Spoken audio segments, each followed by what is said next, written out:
going to start off with the first episode of the first season of Sister Wives. Now, here are a couple things that really struck me. The first thing that really hit me, that has been a consistency throughout the series, is Cody and his relationship with trees. Apparently, Cody has had a long time and that he's disliked trees, and he doesn't appreciate them being on planet Earth. So he does everything in his power to destroy them. I don't know whether this is from his childhood. Maybe his parents, adults in his life used to make him go out and get switches, break all branches off of trees, and tear his behind up with them. I don't know. But this guy just cannot stand to see a tree standing. So that is one of the consistencies he's had. One of the things that's been a little inconsistent and has changed over the years has been his appearance on camera. Now, the way he presents himself in the documentary, because that's how he originally started this series with the wives, he kind of presented himself as a guy who's new to documentaries. Like, he was a little nervous, his outfit or attire wasn't always appropriate for the scene. Like, he was overdressed for a lot of the activities he was participating in. Even when he was out there cutting down trees, it was in a button-down shirt with a pair of jeans, and it was a nice enough outfit that you could understand that this isn't what you wear to do yard work. So there was that. But then later, he had a different facade. See, early on it was because he was nervous, and I could see the nervousness in his presentation. And you're a little guarded because you're nervous. You don't want to say too much or say the wrong thing or come off the wrong way, so you're a little nervous in your presentation. Later on, though, he's guarded for a different reason, because he's trying to conceal and hide his relationship and how close he is to Robin and how far away from the other wives he actually is. So it goes from him being nervous and trying to cover up to him actually being disingenuous and trying to manipulate the audience, covering up. So there's those little subtle differences in the presentation of the first episode, in my impression. Now, the big takeaway that I would have from this episode is the idea of settling. Now, when I talk, in previous videos and in other, show reviews I've done, where I talk about settling and the importance of you not settling for things. When you settle for something, whether it's a job, a love interest, a friendship, or whatever the case may be, you will always get less than you settle for. You always get less than you settle for. So there's no point in you settling for something. And 9 times out of 10, people will settle for things and don't have to settle. You don't have to be in a relationship you're not happy in. You don't have to be in a job that doesn't fulfill you or content you. If you are in a job that you have to work, and I understand that because not everybody has the freedom to go out and quit a job and find a job of their dreams. I understand that. But at the same time, the same energy that you put into that job that you don't like, you put the same amount of energy into yourself so that you can find something that makes you happy. And the reverse side of that, and that's what I see in the Sister Wives, and part of the reason why their marriages and relationships have failed, is because not only do you not settle for things, but you don't allow other people to settle for you. In this case, whether it's Janelle, Meri, or Christine, all of them are in a situation where Cody has settled for them. And I think that deep down, each of the wives have an understanding that Cody doesn't really love them. He may love them, but he's not in love with them. He may love them out of convenience and the fact that he's used to their situation and he's grown to appreciate the situation he's in, but he's not in love with them, which creates a problem later on. Because when you are the person that somebody is settling for, you try to approach it from the logical aspect. You try to pour yourself into the relationship, try to justify your existence in that relationship.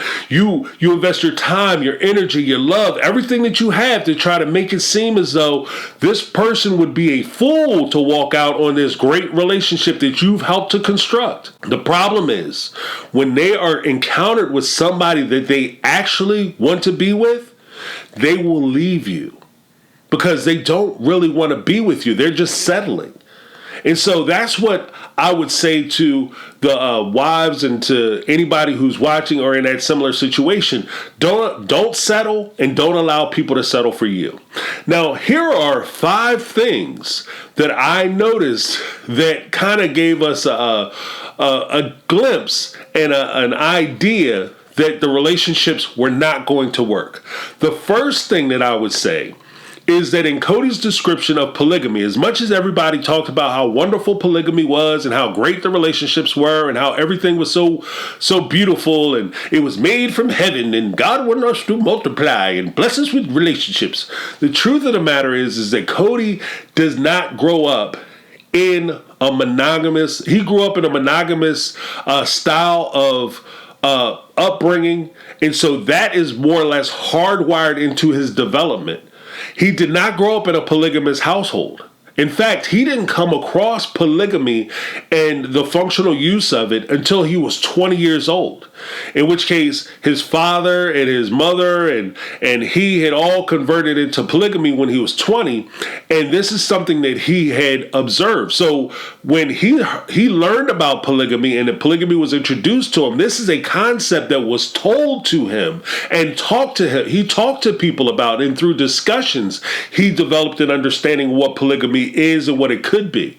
But he did not have the hardwired understanding of development where it was a day-to-day thing, that he understood how it worked and how it functioned and how you're supposed to conduct yourself and how you're supposed to make it work. He didn't have that experience. So that in and of itself would create a hindrance for his ability to be successful at a polygamous style relationship. Not impossible, but it creates an obstacle. Next, we have the idea of his introduction to Meri. Meri and her father, according to Cody, were a big influence in his decision to become a polygamist.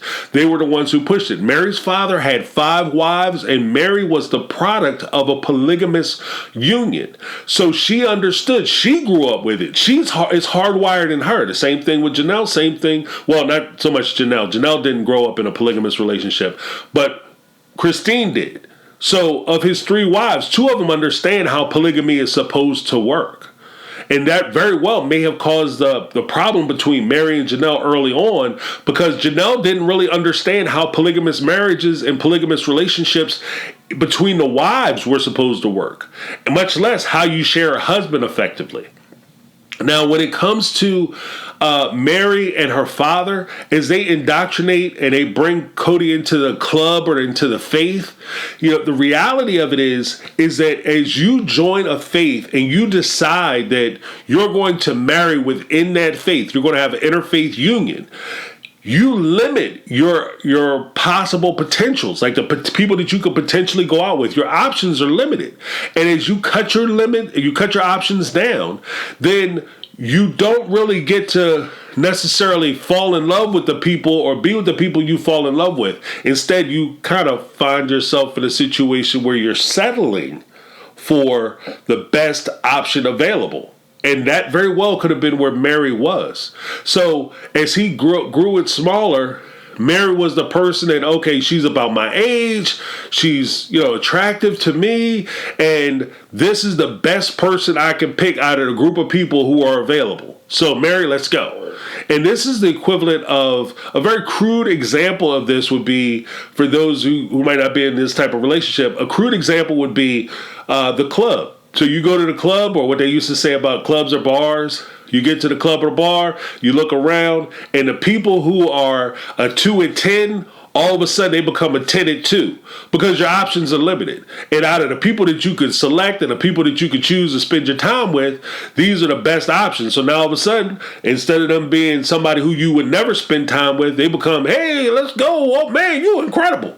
So you have that situation. Now, the third thing that I noticed with these types of relationships, and especially as Cody starts to get into the whole rut of settling. So he settles for Meri, even though Meri is in love with him. And you can see that Meri is really in love with Cody, and she really cares about him. But I don't think it was reciprocal. I think that Cody loved her, but I don't think he was in love with her. And even with Janelle, when you see the relationship between him and Janelle is not a PDA person. She's not a very outwardly affectionate person, at least on camera. And that you can see that in the first episode where Cody came down, and normally a husband would give his wife, where a husband would give his wife a kiss, even a boyfriend would give his girlfriend a kiss. Cody is kind of standing, he's like, okay, buddy, and pats her on the shoulder. And stuff like that. That just kind of lets me know that this isn't that type of relationship. Cody is an outwardly affectionate person. This is later described in some of the later Sister Wives, whereas Janelle is not. So what would make the two of them seem compatible? Because Janelle would make business sense. It would make business sense. I need another wife. Janelle is available. We get along with her. She can add financial stability to the family. So therefore, it makes business sense that I bring Janelle into the family. This isn't a heartfelt love, or the illogical position of love. This is a business decision, a very logical decision as to why he would choose Janelle. The same thing with Christine. He said that he was never attracted to Christine, and Christine was part of the royalty in his religion. So therefore, him marrying her, again, becomes another business decision. It becomes something that he settles on because she gives him some advantage. And Christine cared about him, and she was attracted to him, and she wanted to be with him, and she was in love with him. And even though she was in love with him and she poured everything she had into him, it didn't matter in the end. And this is why I say, don't allow people to settle for you either. You don't settle for people, and you don't allow people to call themselves settling for you. Next, we have number 4. And this is the part where it gets a little more clear that the relationship isn't going to work out, because this is the catalyst that makes everything else explode. And that is the introduction of Robin.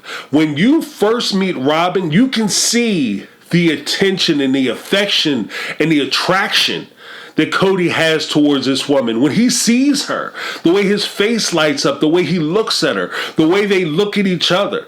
These two are in love with each other. This isn't a situation where he's settling for Robin or it's a relationship of convenience. This is a situation where he's genuinely attracted to her and she's genuinely attracted to him for whatever reason. And that in and of itself can create problems, because if this is in fact the first time that Cody has been in this type of relationship and he considers himself to be in love, this is the first time or the first marriage where he's going to get married for love. And the very nature of that can start to wear away at his other relationships. Why? Because these women aren't stupid.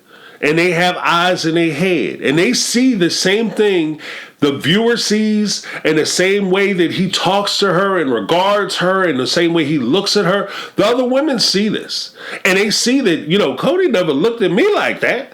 Cody didn't talk to me like that. Cody wasn't concerned about me like that. And this creates the fifth element, which definitely puts a nail in the coffin of this relationship, and that's jealousy.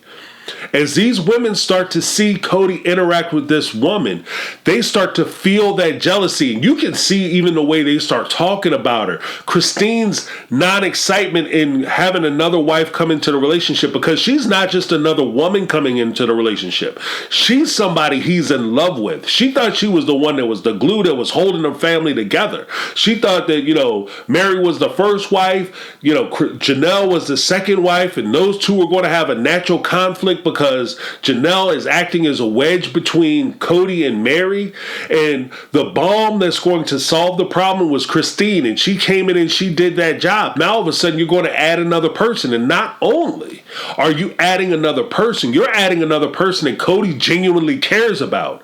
So when you care about somebody and you love somebody and you do everything for that person, imagine how difficult it is to see them give all the energy that you gave them they turn it around, and instead of returning it back to you, they divert it and send it to somebody else. And that's where the other wives are. And Christine wasn't the only one who was jealous, because you could see it in Meri's face. And Janelle, she seemed to be taking it the best. And this also touches on to something that Cody had mentioned during the time that he was doing the time checks, and he would talk about spending time, because this creates an element where Cody is spending time with each of the wives, and he says, oh, I got to make sure that I'm going out and I'm spending equal time with them. I want to tuck all the children in. I want to kiss all the wives, and I want to make sure that I'm giving each wife equal time. So he started recording time and keeping track of how much time he's spending with whom, and this, that, and other. And the reality of it is that when you're in love with somebody, then you spending time with them is not a chore. When you're not in love with somebody, you have to schedule that time. You have to write down and make sure that you spend time with that person. You have a certain number of hours logged each week with the person that you're not in love with. The person you're in love with, you want to spend all the time you can with them. A man who loves walking will walk further than the man who loves the destination. Cody, in this instance, he doesn't have to keep a schedule or a timetable on how much time he's spending with Robin, because he enjoys that time. He misses that time. And you even get to a point where you can see later on where if there's a situation where he's with a wife, Christine, Meri, or Janelle, that he might contact Robin, because I heard that was an issue that we'll see later on in later episodes, that he'll be over at one of the other wives' houses, and he'll be on the phone or on a computer or, chit-chatting or talking to Robin and expressing to her that he misses her and he wishes he was there with her. That's not disingenuous, because that's the person he wants to be with. And again, this goes back to what I was saying. He was with Meri at this time in episode 1, season 1. He was with Meri for 20 years. He was with Janelle, I think, for 18, and he was with Christine for 16. So he has decade years into these relationships. And all it took was one person who he genuinely wanted to be with. And the fact that he settled for these other women didn't matter. And the time that he invested in them didn't matter. So again, never settle for anything, because you get less than you settle for, and you never let anybody settle for you. My name is James. This has been my take on reality, and I'm out. 'Cause I've been living life right like I could just die any minute. Going for a ride down the side, PCA.